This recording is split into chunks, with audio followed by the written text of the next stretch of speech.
On the surface, Arthur Benson was a modest man. He had silver hair, deep eyes that showed years of experience and wisdom, and a serene manner in his early 80s. Despite his appearance, no one would have suspected that he was a wealthy man. He accumulated his wealth over many years by making smart investments and calculated business choices. He was the personification of humility to those who knew him, and his straightforward decisions revealed a lot about his personality. Old coats and comfortable solid shoes made up Arthur's wardrobe. He preferred functionality over luxury and was unconcerned with fashion trends or labels. He spent many years living in a modest but comfortable old house in a peaceful area. He could afford big estates, but he preferred the simplicity and charm of his old home, which was comfortable and familiar. His humble lifestyle is further evidenced by his well-maintained automobile, which has been a part of his life for almost 10 years. Although Arthur could easily purchase any high-end vehicle available, he was content with his current vehicle. Arthur Benson was entirely content with his reliable old automobile for a long time. He saw an automobile not as a symbol of opulence or rank, but as a useful instrument for going from one location to another. He had bought a small sedan over 10 years ago, and it had been a reliable vehicle for him. However, he had recently observed slight indications of deterioration.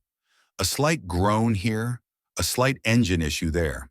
It wasn't disastrous, but it had him thinking about getting a new one.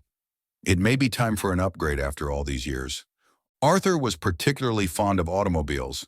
Craftsmanship was more important to him than gaudy branding or great speed figures.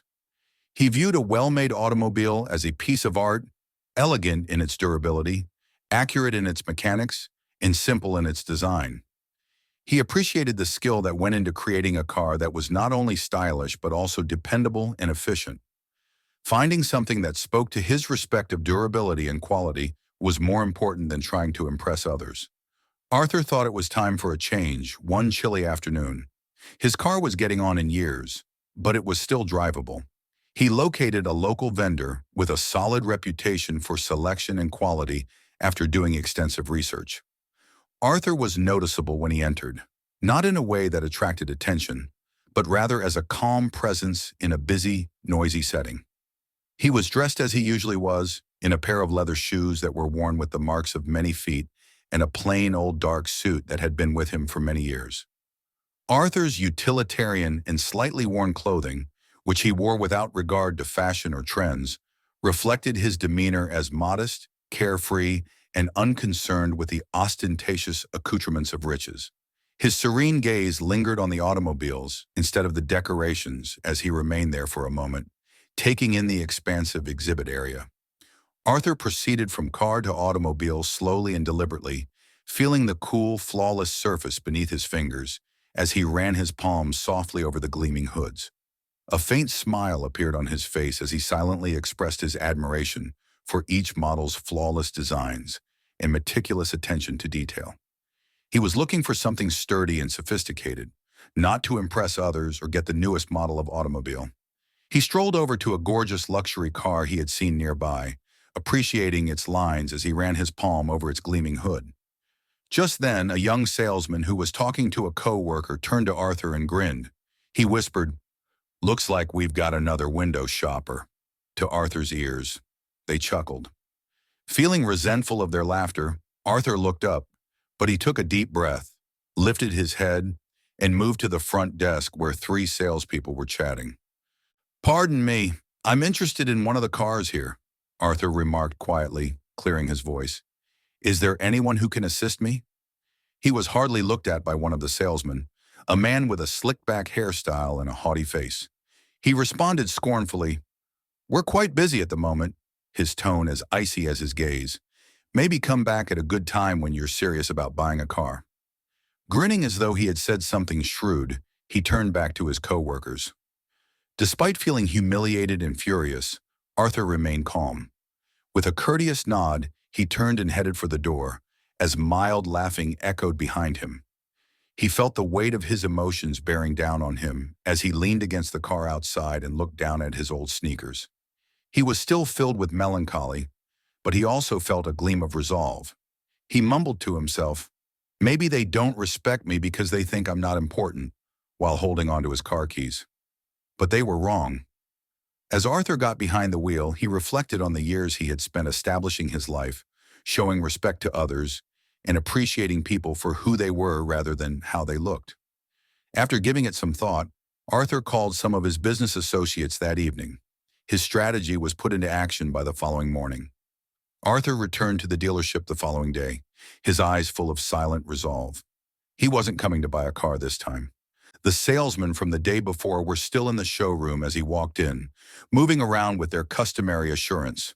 Jim, the general manager, a middle-aged man with a well-practiced smile, saw Arthur enter and came over.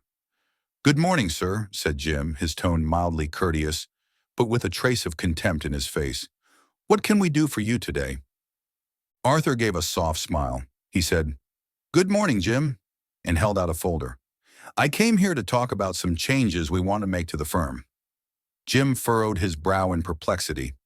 After taking a quick look at the documents, he turned back to Arthur. "I'm sorry, what changes are we talking about?" Arthur said in a composed yet resolute tone. "These are the papers completing my purchase of this dealership," replied the man. Jim scanned the papers, his hands shaking as he saw the recognition on his face.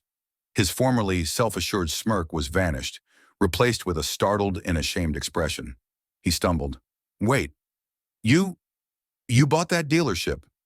"Yes," Arthur said softly but firmly enough to dispel any question. "Yeah." The rest of the staff gathered around, their eyes wild with surprise and confusion at the sound. A number of individuals exchanged anxious glances, finally comprehending the gravity of the situation, and recognized Arthur as the person they had disregarded the day before. Arthur inhaled deeply before addressing the entire assembly. "I came here yesterday to look at the car, hoping to receive a simple, polite, and respectful reception," he said, his voice even. "But instead, I was judged based on my appearance and sent away without a second thought." Under his scrutiny, the salesman stooped, uneasy. Jim started to say something, but Arthur held up his hand. "Respect is the foundation of successful business," he went on to say. "I support accountability, but I'm not here to make fun of anybody. You don't belong here if you can't show respect to each and every customer." His face became white as he turned to confront Jim. "Jim, you are fired, effective immediately." Jim stammered, "Mr. Benson, please." "I didn't realize," Arthur said softly. "Because you don't care to look past what you can see with your own eyes. You are unaware of it. You don't think I'm worthy of your time?" Then Arthur yelled out the names of the staff members who had mistreated him. "Imagine how many other customers you would have treated the same way if you had dismissed me yesterday due to my appearance. Our purpose is to provide services, not to pass judgment."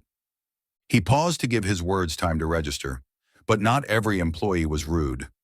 Arthur turned to a young receptionist who, in spite of the glances from her co-workers, had greeted him courteously the day before. "You," he added kindly, "I appreciate your kindness toward me despite the kindness of others. I want to elevate you to a position of leadership." Her face was filled with gratitude as her eyes widened in surprise. "Thank you, Mr. Benson," she said in a heartfelt whisper. Arthur addressed each worker one at a time, promoting those who showed honesty and respect and dismissing others who contributed to the corrosive culture. Nearly half of the employees had been replaced by the end of the day, and the dealership had entered a new era. Arthur labored to transform the dealership over the course of the following few weeks, establishing a new culture of decency and compassion. Customers soon recognized the favorable changes in the dealership's reputation.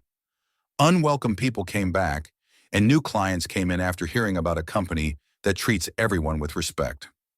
Arthur was strolling through the gallery one day when a young man in a plain jacket entered and peered around with wide eyes. He was smiled warmly at by a recently hired salesman. "Hello, how can I help you today?" Arthur grinned contentedly as he observed from a distance. He had always aimed to establish a workplace where people come before appearances. Feeling virtuous and pleased, Arthur turned to face the dealership as he left. He demonstrated how one act of kindness can transform a humiliating experience into a legacy of respect. Arthur headed toward his car after taking one final glance back at the busy showroom, knowing that his actions had changed things for everyone who entered the dealership, making them feel recognized, appreciated, and respected. Arthur gave one last nod before leaving, content with the knowledge that he had left behind more than just a company. He had left behind a legacy based on honesty and compassion that will continue to motivate others long after he is gone.